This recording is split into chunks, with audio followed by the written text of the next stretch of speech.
दो जानवर एक साथ मस्ती करते हुए।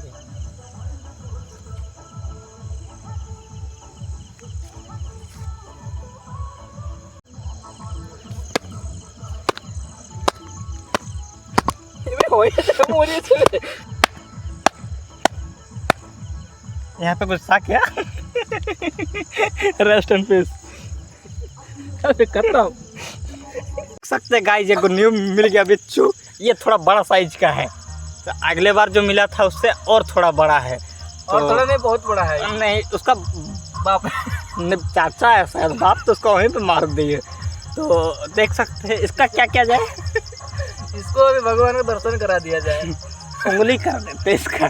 এটা জন্য কিন্তু বড় দরকার, এটার জন্য বড় দরকার বাবা। मार दिया जाए।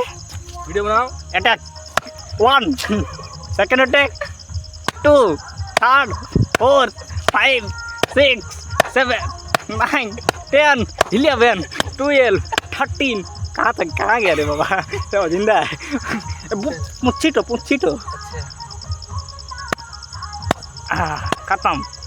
Tata bye bye.